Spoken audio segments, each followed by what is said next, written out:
প্রত্যেক মানুষকে আল্লাহ কিয়ামতের দিন জিজ্ঞাসা করবে, বান্দা তুমি তোমার যৌবন সম্পর্কে আমাকে বুঝিয়ে দাও, যৌবন কালটা আমাকে বুঝিয়ে দাও। যৌবন কালে আমি আল্লাহর ইবাদত করেছো কি করনি বলো? যৌবন কালে আল্লাহকে মেনেছো কি মানোনি তুমি বলো? যৌবন কাল আল্লাহকে বুঝিয়ে দিতে হবে যে ছেলেটা, যে যুবকটা যৌবন কাল আল্লাহর পথে কাটিয়ে দেয়, যে যুবকটা যৌবন কাল আল্লাহর পথে অতিবাহিত করে দেয়, নবীজি বললেন শোনো, কিয়ামতের দিন আমার আল্লাহ এই যুবককে তার আরশের নিচে স্থান দেবে, রহমতের ছায়া দিবে, বরকতের ছায়া দেবে। এজন্য যুবক রে, তরুণ রে, যৌবন কাল আল্লাহর ইবাদতে কাটিয়ে দাও। যে যুবক যৌবন কালে আল্লাহর ইবাদত করে না, এই যুবককে আল্লাহ কিয়ামতের দিন জান্নাত দেবে না, পাবে না, মিলবে না। এজন্য নবীজি বললেন শোনো, ইগতানিম খামসান ক্বাবলা খামসিন, পাঁচটা জিনিসকে তোমরা গনিমত মনে করো, নিয়ামত মনে করো। এই পাঁচটার ভিতরে প্রথম নাম্বার নবীজি বললেন শোনো, শাবাবাকা ক্বাবলা হারামিকা, জওয়ানিকে নিয়ামত মনে করো, যৌবনকে নিয়ামত মনে করো, বৃদ্ধ হয়ে যাওয়ার আগে। যৌবনকাল নিয়ামত, যৌবনকাল আল্লাহর নিয়ামত। এই যৌবনকাল আল্লাহর পথে কাটিয়ে দাও, এই যৌবনকালে আল্লাহর ইবাদত করো, এই যৌবনকাল আল্লাহর পথে তোমরা অতিবাহিত করো। কিন্তু বড় দুঃখ লাগে, এটা হলো বিহার, আপনাদের দিকের যুবকেরা জানি না কেমন, কিন্তু বিভিন্ন জায়গায় ঘুরে দেখলাম বর্তমান সময়ের যুবক ছেলেরা সবচেয়ে বেশি পাপের সঙ্গে জড়িত। বর্তমান সময়ের তরুণেরা, বর্তমান সময়ের যুবকেরা সবচেয়ে বেশি পাপ করে। কিন্তু আল্লাহর নবী বলছেন না, যুবক তুমি যৌবনকাল আল্লাহর পথে কাটিয়ে দাও। এখনকার যুবকেরা আল্লাহকে মানে, এখনকার যুবকেরা আল্লাহকে মানে না, আল্লাহকে ভয়ও করে না। যেমন যেমন এদিকে লক্ষ্য করেন, তিনটে ছেলে একটা রাস্তা দিয়ে হাঁটছে, তিনটে ছেলে একটা রাস্তা দিয়ে হাঁটছে, তো হাঁটছে তো হাঁটছে তো এরকম বিড়ি খেতে খেতে হাঁটছে। আপনার দিকে ছেলেরা বিড়ি খায় না? এরা কথাই বলে না, বিড়ি খায় না আপনার দিকে? খেছে না? তিনটা ছেলে রাস্তা দিয়ে হাঁটছে, তো বিড়ি খেতে খেতে হাঁটছে, বিড়ি খেতে খেতে। আর সামনে দিক থেকে মুলবি সাহেব হেঁটে আসছে, মাদ্রাসার হেড মাওলানা। তখন দুটো ছেলে তাড়াতাড়ি বিড়ি ফেলে দিল, যে মুলবির সামনে বিড়ি খাবো বা। ও দুটো ছেলে বিড়ি ফেলে দিয়েছে, আর মাঝখানের ছেলেটা একদম শার্টের বুতাম খুলে একদম বিড়ি টানতে ধোঁয়া মারছে এরকম। বাকি দুটো ছেলে মাঝখানের ছেলেটাকে বলছে, এই এই বিড়িটা ফেল, মুলবি সাহেব আসছে, বিড়িটা ফেল। তো ছেলেটা বলছে, ধুর খ্যাপা, আল্লাহকে দেখে ভয় করি না, তো মুলবিকে কেন ভয় করবি রে? কত শিয়ানা দেখেন, বলছে আল্লাহকে দেখে ভয় করি না, তো মুলবিকে কেন ভয় করবি? বর্তমান সময়ের তরুণেরা, বর্তমান সময়ের যুবকেরা আল্লাহকে ভয় করে না, আল্লাহর ইবাদত করে না। কিন্তু নবী বলেন, যে যুবক যৌবনকালে আল্লাহর পথে চলবে, এই যুবককে আল্লাহ তার আরশের নিচে স্থান দিবে। আল্লাহ দিবেন, বলুন সুবহানাল্লাহ। কিন্তু আর একটা উদাহরণ দিলে বুঝতে পারবেন। এ ভাই এদিকে তাকান, আমার কথা বুঝতে পারছেন আপনারা? ডাব বুঝেন? ডাব, ডাব বুঝেন ভাই? ডাব বুঝেন? এদিকের লোক ডাব বুঝে না নাকি? যে তো কথা বলেন যে হ্যাঁ বুঝি। আপনাদের এই বাজার যেগুলো আছে আশেপাশে, এক একটা ডাবের দাম কত? কেউ বলেন ডাবের দাম কত? 100 টাকা আছে, 70 টাকা আছে ডাবের দাম, আছে না? কিন্তু এটা নারকেলের দাম কত? নারকেল কত? 30 টাকা, 40 টাকা। একবার নিজের বিবেককে জিজ্ঞাসা করেন যে একটা ডাবের দাম 100 টাকা আর একটা নারকেলের দাম মাত্র 40 টাকা কেন? তার কারণ হলো ডাব হলো যুবক, ডাব কি যুবক কচি, আর নারকেল বুড়া থুপড়ি মাল। এ মালের দাম যুবকের চাইতে অনেক কম। এই জন্য নবী বলেন শোনো, وعن شبابه فيما أبلاه, প্রত্যেকটা যুবককে বলা হবে যুবক রে, যৌবন কাল কেমন করে কাটিয়েছ আমি আল্লাহকে বুঝিয়ে দাও। যে যৌবন কাল বুঝাতে পারবে না এই ছেলেকে আল্লাহ জান্নাত দেবে না, পাবে না, পাবে না। দিনের তরি জাহিরে ডুবি এসে ধর, এসো যুবক এসো সেবক এসো মায়ের লাল, এসো যুবক এসো সেবক এসো মায়ের লাল।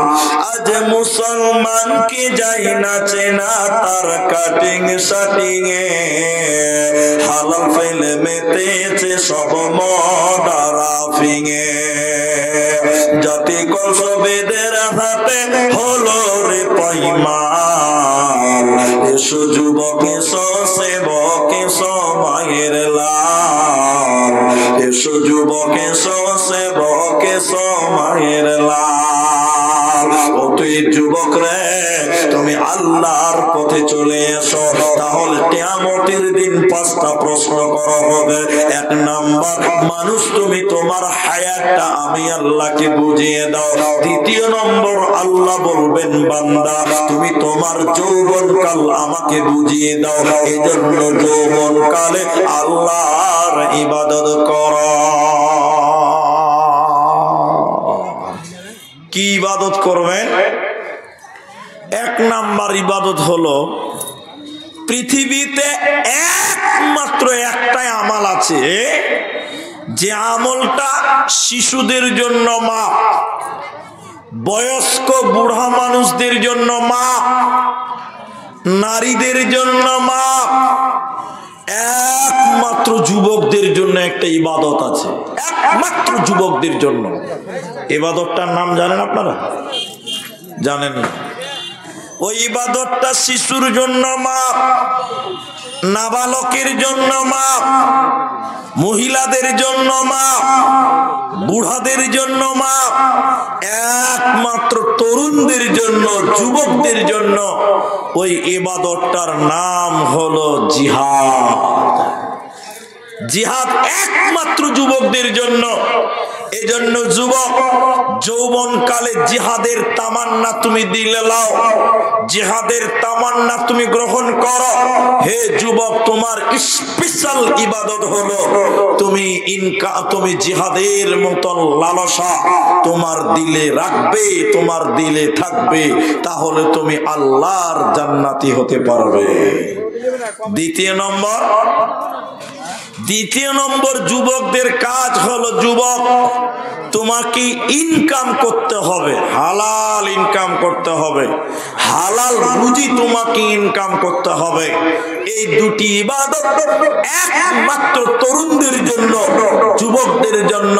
তাহলে 1 নাম্বার জিহাদ, 2 নাম্বার হলো আপনার কিনা ইনকাম করা, কারণ ইনকামের কথাও আল্লাহ তরুণদেরকেই বলেছে। 3 নাম্বার প্রশ্ন, কিয়ামতের দিন আল্লাহ তাবারাক ওয়া তাআলা বলেন, হে পৃথিবীর লোকেরা, তুমি জীবনে 5 লক্ষ টাকা কামাই করেছিলা। এর পৃথিবীর লোক, তুমি তোমার জীবনে 1 কোটি টাকা কামাই করেছিলা। এই টাকাগুলো কেমন করে কামাই করেছিলা? হালাল পথে না হারাম পথে? তুমি বলো। কেমন করে তুমি বড় লোক হয়েছিলা? তুমি বলো। তোমার এত টাকা ছিল, এত বাড়ি ছিল, এত গাড়ি ছিল কেন? টাকাগুলো কেমন করে এসেছে? তুমি বলো।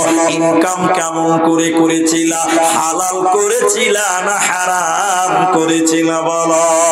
তাই আমার নবীজি বললেন, ইয়াতি আলান নাসি জামান, এমন একটা জামানা আসবে রে, মানুষেরা পারোয়া করবে না, মানুষেরা তাওয়াক্কা করবে না যে সে কিভাবে উপার্জন করলো, হালাল ভাবে না হারাম ভাবে। তো আমার নবীজি বলছেন, আল্লাহকে কিয়ামতের দিন বলতে হবে যে আমার এত টাকা ছিল, এইভাবে এইভাবে ইনকাম করেছিলাম। ইনকামের সোর্সটাও আল্লাহকে বুঝিয়ে দাও।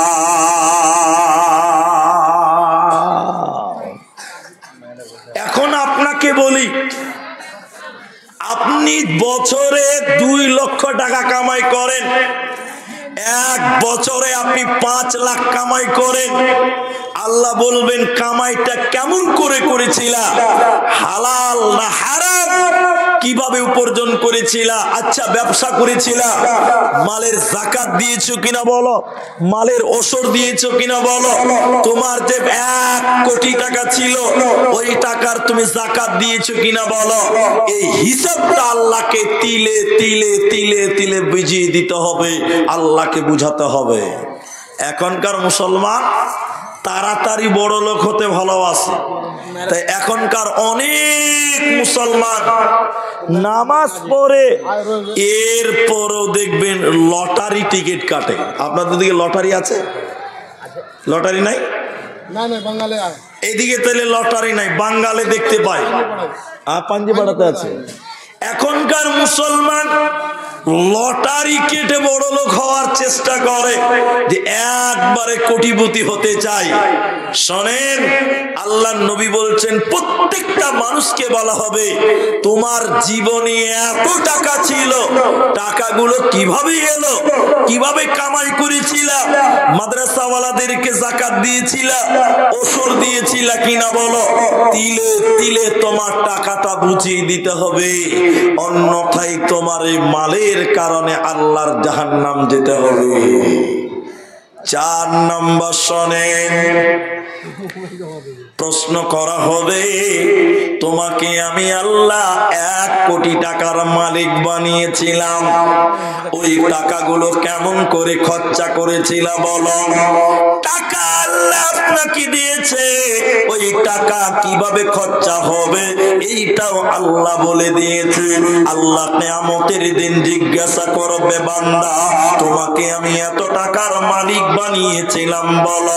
ওরে ডাক্তার তুমি বলো, ওরে মাস্টার তুমি বলো, তোমার এত ইনকাম ছিল, ওই টাকাগুলো কোন কোন কোন কোন ক্ষেত্রে ব্যয় করেছ বলো। তাহলে মালটা কোন পথে ব্যয় হবে এটা আল্লাহ বলে দিয়েছে, তোমার মালকে ওই পথে ব্যয় করো। আল্লাহ তাবারাক ওয়া তাআলা সূরা বাকারা সূরা নাম্বার 2 পারা নাম্বার 2 রুকু নাম্বার 21 লাইন নাম্বার 12 আয়াত নাম্বার 177 এর ভিতরে আল্লাহ তাবারাক ওয়া তাআলা বলেন, ওয়া আতাল মালা আলা হুব্বিহি যাবিল কুরবা ওয়াল ইয়াতামা ওয়াল মাসাকিনা ওয়া আবনাস সাবিল। ওরে বিহারের মুসলমান, তোমার টাকাগুলো কোন কোন কাজে ব্যয় করতে হবে আল্লাহ বললেন, শোনো। 1 নাম্বার খরচা কোথায় হবে? আমি আল্লাহর মহব্বত মহব্বতে। তাহলে আল্লাহর মহব্বতে তুমি মালকে দান করো, আল্লাহর মহব্বত মসজিদে দান করো, আল্লাহর মহব্বতে মাদ্রাসায় দান করো, নিকট আত্মীয়দেরকে দাও, তোমার চাচাতো ভাই গরিব মানুষ তাকে তুমি দাও, ওয়াল ইয়াতামা এতিমদেরকে তুমি তোমার মাল থেকে তাদেরকে দাও, ওয়াল মাসাকিন মিসকিনদেরকে তুমি দাও। এজন্য আমার নবী বলে প্রত্যেকটা মানুষকে বলা হবে, বলো বলো বলো তুমি তোমার মালকে কোন পথে ব্যয় করেছো বলো। কি ব্যাপার দি ভাই, তখন থেকে আদায় হয়ে যেছে, আদায় কি আগে হয়নি নাকি? না এখানে আদায় খুব প্রচুর হয়, এরকমই আদায় দেন আপনি জালসা করেন না, সব দিতেই আছে যে ভাই, দিতেই থাকবে আল্লাহ। জালসা করেন। তো যাই হোক, দেখেন 100-150 করে দিতেই আছেন, আপনারা দিতে থাকেন আলহামদুলিল্লাহ। তো আপনারা দান করছেন, আমি কোনো মানেই পাই না যে কিছু বলবো, কি দানের বলবো না কি বলবো বুঝতে পারি। ধরেন তাহলে 4 নাম্বারটা আল্লাহ বললেন আমি তোমাকে যে মাল দিয়েছি ওই মালটা আমার রাস্তায় ব্যয় করো। তাহলে